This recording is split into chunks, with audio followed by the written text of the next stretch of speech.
সাজু আছো আপোনালোকৰ লগত ফাইট কৰাৰ কাৰণে আপোনাৰ নিচিনা মই সদায় মাত মাতি অসমবাসী ৰাইজ মই সম্ৰাট ভৱাল সদৌ অসম বাঙালী যুৱ ছাত্ৰ ফেডাৰেশ্যনৰ সাধাৰণ সম্পাদক আমি আজি এই ভিডিঅ'ৰ মাধ্যমেদি আপোনালোকক ক'বলৈ বিচাৰিছোঁ যে 2 দিন আগতে প্ৰদীপ দত্ত ৰায় নামৰ এজন স্বয়ম্ভূ নেতাই যি মন্তব্য কৰিছে যে অসমত অসমীয়া ভাষাটো ৰাজ্যিক ভাষা হ'ব নালাগে এইটোৰ লগত আমি একমত নহয়। আমি জানো অসমত আমি বাস কৰোঁ, অসমক আমি ভাল পাওঁ, অসমক ৰাজ্যিক ভাষা অসমীয়াই থাকিব। বেংগলৰ ৰাজ্যিক ভাষা যেনেকৈ বেংগলী, মহাৰাষ্ট্ৰৰ ৰাজ্যিক ভাষা যেনেকৈ মাৰাঠী, পাঞ্জাৱৰ ৰাজ্যিক ভাষা যেনেকৈ পাঞ্জাৱী, আমাৰ অসমৰ ৰাজ্যিক ভাষা অসমীয়াই থাকিব, সেইটো আমি একমত। কিন্তু ইহঁতক আমি যি গ্ৰুপে এইটো আজি এটা টিভি চেনেলৰ মাধ্যমেদি এটা মেছেজ দি পেলাই এটা জাতিগত সংঘৰ্ষ লগাব বিচাৰিছিলে, এনেকুৱা ধৰণৰ মন্তব্যৰ পৰা যাতে ইহঁতে বিৰত থাকে সিহঁতক আমি হুকিয়াই দিছোঁ। তাৰ লগতে এইখন মন্তব্যক লৈ পেলাই কিছুমান দল সংগঠনে কিছুমান নেতা যিহঁতে কেমেৰাৰ ওচৰত আহি পেলাই নিজকে জিলিকাব খোজে ইহঁতকো আমি হুকিয়াই দিব বিচাৰিছোঁ যে এনেকুৱা ধৰণৰ মানুহৰ স্বয়ম্ভূ নেতাৰ এটা কথাত পৰি পেলাই আপোনালোকে সমগ্ৰ বাঙালী জাতিটোক যিটো গালি পাৰিব ধৰিছে সেইটো আমি কোনো পধ্যেই সহ্য কৰি নলওঁ। আপোনালোকৰ এটা টিভিৰ চেনেলত দিয়া বাইটত আপোনালোকে পাইছোঁ যে আপোনালোকে কৈছে আপোনালোকক কেব বিৰোধিতা কৰিছে। ভাল কথা, আপুনি কেব বিৰোধিতা কৰিছে, এইটো লৈ আমি কোনো অধিমত নহয়। আমালোকে কেব ফেভাৰত আছোঁ, সদৌ অসম বাঙালী যুৱ ছাত্ৰ ফেডাৰেশ্যন কেবৰ ফেভাৰত আছে, এইটো লৈ আপোনালোকৰ কোনো প্ৰব্লেম থাকিব নালাগে। আপোনালোকে টিভি চেনেলৰ মাধ্যমেদি ভিডিঅ'ৰ মাধ্যমেদি আপোনালোকে কৈছে, আমাক হুকিয়াই দিছে যে কেৱল সমৰ্থন কৰা মানুহবিলাকক ঘৰত সোমাই পিটাব। এইটো কি আপুনি কি বুলি ভাবিছে নিজকে? আপোনালোকে কি নিজকে কি গুণ্ডা বুলি ভাবিছে নেকি? আৰু আমালোকে কি হাতত চুৰি পৰি বহি থাকিম নেকি? আপোনালোকৰ এনেকুৱা ধৰণৰ টুলুঙা মন্তব্যৰ ফলতে আপোনালোকে এটা দেশত অস্থিৰ পৰিস্থিতি, এটা দুইটা জাতিৰ মাজত য'ত নেকি আমালোকে ব্ৰাদাৰহুড, আমালোকে নিজৰ নিজৰ ভাতৃত্ববোধ আমালোকে মিলি চলি আছোঁ ইমান দিন ধৰি। অসমখন হ'ল বহুভাষীয় মানুহ ইয়াতে বসবাস কৰে। ইয়াতে অসমীয়া আছে, বড়ো আছে, কাৰ্বি আছে, মিচু আছে, মিচিং আছে, গাৰো আছে, হাজং আছে, বেংগলী আছে, পাঞ্জাবী আছে, বিহাৰী আছে, মাৰৱাৰী আছে, চবেই নিজৰ ভাষাতে নিজৰ কথা কয়। কিন্তু ৰাজ্যিক ভাষা হিচাপত আমি অসমীয়াতে কথা কওঁ। আমি অফিচত গেলে দৰখাস্ত দিলে আমি অসমীয়াতে দিওঁ। কিন্তু এইটো আপুনি পাহৰি নাযাব, অসমখন ভাৰতবৰ্ষতে হয়। যেনেকা অসমৰ মানুহ ভাৰতবৰ্ষৰ বিভিন্ন স্থানত যাই পেলাই, বিভিন্ন ৰাজ্যত যাই পেলাই নিজৰ অসমৰ নাম জিলিকুৱাইছে, অসমৰ পৰা যাই পেলাই বিদেশত নাম জিলিকুৱাইছে। আমালোকে চাবলৈ পাইছোঁ যে আমেৰিকাত যাই পেলাই বিহু হয়, আমেৰিকাতো বিহু পাতি আছে। তো এইটো লৈ আমাৰ মন গৰ্ব অনুভৱ কৰোঁ আমালোকে। কিন্তু আপোনালোকৰ নিচিনা কিছু মানুহ এই মানুহ বিভ্ৰান্তকৰ পৰিস্থিতিত পেলাই মানুহক উত্তেজিত কৰি পেলাই আপোনালোকে যিবিলাক মন্তব্য দিছে যে একজন বাঙালী মানুহৰ ঘৰত সোমাই যায় পিটাম, এইটো কোনো পথে গ্ৰহণযোগ্য নহয়। আপোনালোকে আমি এই ভিডিঅ'ৰ মাধ্যমেদি লাষ্ট ৱাৰ্ণিং বুলি কৈছোঁ যে এনেকুৱা ধৰণৰ মন্তব্যৰ পৰা আপোনালোকে বাচি থাকক। এনেকুৱা মন্তব্য নিদিব যিটো নেকি আমাৰ ভাতৃত্ববোধক নষ্ট কৰে। এনেকুৱা ধৰণৰ মন্তব্যৰ পৰা বিৰত থাকক। আপোনালোকে নিজৰ নেতৃত্ব চমকাবৰ কাৰণে আপোনালোকে কোনে অধিকাৰ দিলে আপোনালোকে যে তাত টিভি চেনেলৰ মাধ্যমেদি আপোনালোকে যে এনেকুৱা ধৰণৰ কথা ক'বলৈ আপোনালোকে সুযোগ পালে, আহক, যদি দম থাকে সোমাওক, আহক। মই কেৱল ছাপৰ্টাৰ হয়, আহক। আপোনালোকে কিয় ওলাই অহা নাই? আমালোকে যেতিয়া প্ৰব্লেমত ফাঁচিছিলোঁ, আমালোকে যেতিয়া NRC কৰিবলৈ যোৱাতে আমালোকে যেতিয়া 1971 আগত ডকুমেণ্টবিলাক জমা দিয়াৰ পিছতো বাৰম্বাৰ আমালোকে আপিল কৰিছোঁ, আমালোকে দেখুৱাইছোঁ যে ডকুমেণ্ট থকাৰ পিছতো মানুহবিলাকৰ নাম অহা নাই। যোনে চেণ্ট্ৰেল গভৰ্ণমেণ্টৰ চাকৰি কৰা PPO দিয়াৰ পিছতো নাম পোৱা নাই, 71 আগত বেংকৰ ডকুমেণ্ট দিয়াতেও নাম পোৱা নাই। এইবিলাক মানুহৰ হৈ আপোনালোকে কিয় মাত মাতা নাই? আমালোকে কেব ছাপৰ্ট নকৰিলেও হয়। আপোনালোকে যদি আজিৰ দিনত ওলাই আহি এই যে আপোনালোকে 19 লাখ দেখাই আছে, তাৰ ভিতৰত 6,90,000 আমালোকে প্ৰাপ্ত সূত্ৰ অনুসাৰে 6,90,000 হিন্দু বেংগলী মানুহ আছে। এই মানুহবিলাকৰ হৈ আপোনালোকে মাত মাতা নাই কিয়?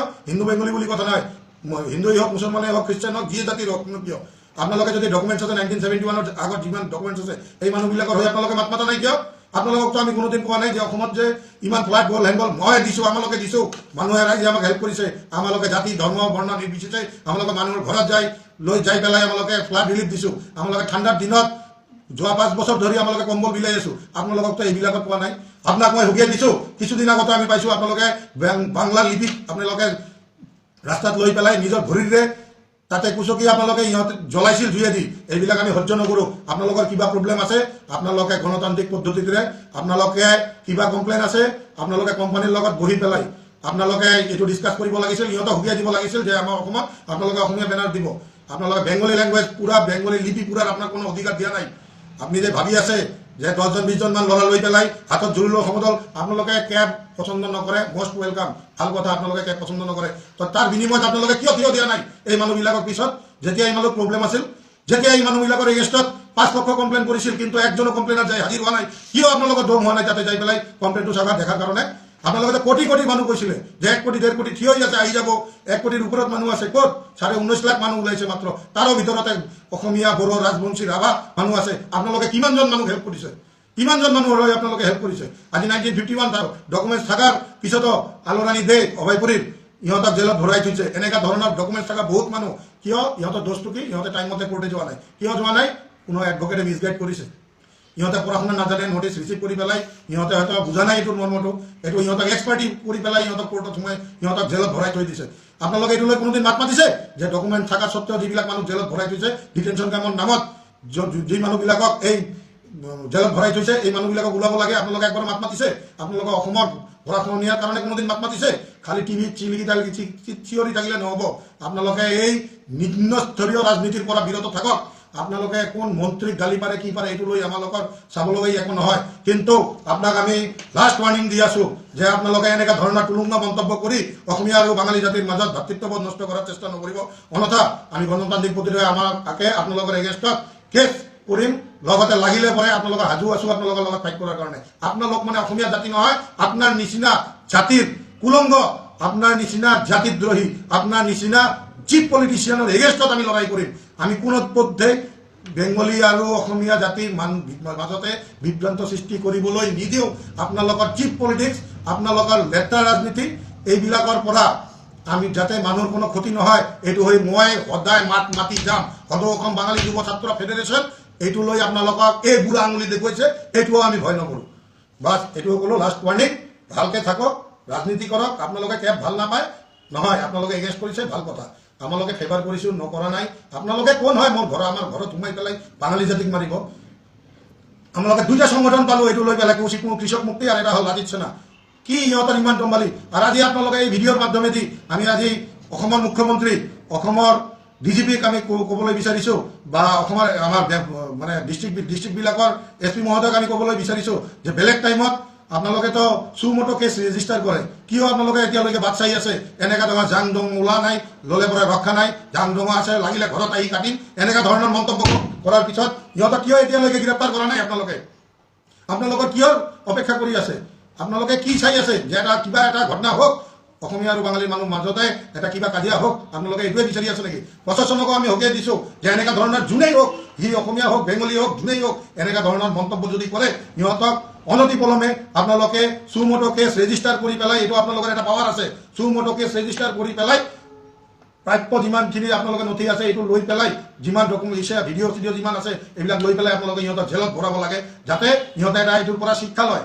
আজি আমি বিৰাট অতি দুখেৰে আজি এই ভিডিঅ'টো বনাবলৈ আমি বাধ্য হৈছোঁ, কাৰণ আমি ৰাতিপুৱাতেও চাই আছোঁ। আমি লাষ্ট ইয়াৰো আমি আমাৰ মাননীয় ৰাজ্যপাল মহোদয়ক আমি DC মহোদয়ৰ থ্ৰুৱেদি মাধ্যমেদি আমালোকে এটা দিছিলোঁ, মানে এপ্লিকেশ্যন এটা দিছিলোঁ যে TV খুলিলে মানে এটা জাতিক লৈ পেলাই টাৰ্গেট কৰি আছে। এইটো আমি পালোঁ যে কোনো একশ্যন হোৱা নাই, মাজত বন্ধ আছিল। আজি এই ভিডিঅ'ৰ মাধ্যমেদি সকলো যিমান প্ৰাইভেট চেনেলবিলাক আছে ইহঁতক আমি ক'ব বিচাৰিছোঁ যে আপোনালোকে ভাতৃত্ববোধটো বজাই ৰখাৰ চেষ্টা কৰক। আপোনালোকে হ'ল অষ্টম চতুৰ্থখন স্তম্ভ আপোনালোকে হয়।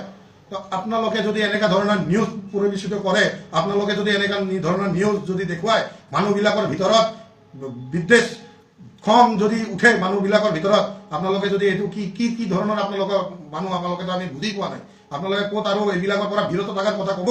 আপোনালোকে কেব বিৰোধিতা কৰি আছে, ভাল কথা। আপোনালোকে দেখাওক, মেৰিট ডিমেৰিট দেখাওক, কেবৰ কি মেৰিট আছে, কি ডিমেৰিট আছে আপোনালোকে দেখাওক, টিভিত দেখাওক, আলোচনা কৰক। কিন্তু আপোনাৰ TV চেনেলৰ মাধ্যমেদি এটা জাতিক টাৰ্গেট কৰি পেলাই বেংগলী জাতিক যেনেকৈ কৰি ধমকি দি আছে, এইটো আমি কোনো পদ্ধতি আমি গ্ৰহণ নকৰোঁ, সহ্য নকৰোঁ। আমালোকে লাষ্ট টাইম কৈ দিলোঁ, এইটো লৈ পেলাই আমালোকে লিগেল ষ্টেপ ল'ম।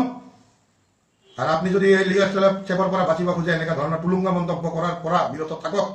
কোনো এটা নেতা কেমেৰাৰ ওচৰত আহি পেলাই কিবা এটা মন্তব্য দি দিব, আপোনালোকে এইটো পুৰা কেছটো আপোনালোকে এটা জাতিক লৈ পেলাই টানিব, এইটো কোনোদিন হ'ব পাৰে নেকি? সব জাতি ধৰ্মতে ভাল বেয়া মানুহ থাকে, সব জাতিৰ ভিতৰতে ভাল মানুহ থাকে, বেয়া মানুহ থাকে।